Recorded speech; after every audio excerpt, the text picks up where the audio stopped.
प्रदेश की पूर्व मुख्यमंत्री और बहुजन समाज पार्टी की राष्ट्रीय अध्यक्ष बहन मायावती जी के द्वारा कल लखनऊ स्थित बहुजन समाज पार्टी के पार्टी कार्यालय के अंदर एक बैठक बुलाई गई थी। बीएसपी अध्यक्ष मायावती जी ने अपने कार्यकर्ताओं और नेता पदाधिकारियों को इस बैठक के अंदर नसीहत देते हुए ये कहा कि आगामी लोकसभा चुनाव 2024 को लेकर बहुजन समाज पार्टी को लेकर अभी से नए प्रत्याशी और मजबूत प्रत्याशियों का चयन है वो शुरू कर देना चाहिए। बहुजन समाज पार्टी का खास फोकस उन सीटों पर है जिन सीटों पर सपा बसपा गठबंधन के तहत बहुजन समाज पार्टी 10 सीटों पर जीतने में कामयाब रही थी। नगीना की, बिजनौर की, सहारनपुर की जैसी कई मजबूत सीटें हैं जहां बहुजन समाज पार्टी अच्छी खासी ताकत के साथ यहां पर जीतने में कामयाब रही थी। तो इन सीटों पर बहुजन समाज पार्टी आगे लोकसभा का चुनाव जीतने की तैयारी करने की कोशिश में जुटी हुई है और बहुजन समाज पार्टी ने अकेले अपने दम पर चुनाव लड़ने का फैसला ले लिया है और ये ज्यादातर सांसद बहुजन समाज पार्टी से दूर नजर आ रहे हैं। उनमें से कई सांसदों को पार्टी या तो बाहर निकाल चुकी है या फिर आगे आने वाले दिनों के अंदर वो सब पार्टी छोड़ देंगे। तो ऐसे में बहुजन समाज पार्टी के सामने सबसे बड़ी चुनौती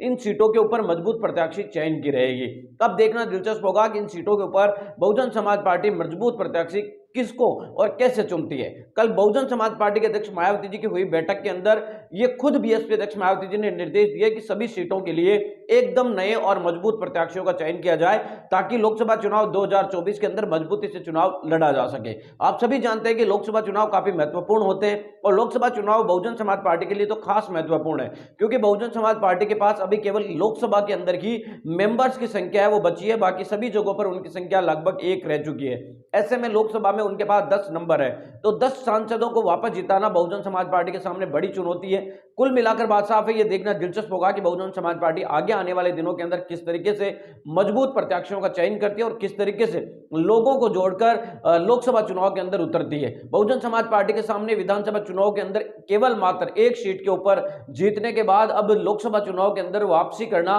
बहुत जरूरी भी है। बहुजन समाज पार्टी के अध्यक्ष मायावती जी के द्वारा यह भी संकेत मिल रहे हैं कि उमाशंकर सिंह सहित कई मजबूत नेता जो बीएसपी के हैं उनको भी मैदान में उतारा जा सकता है।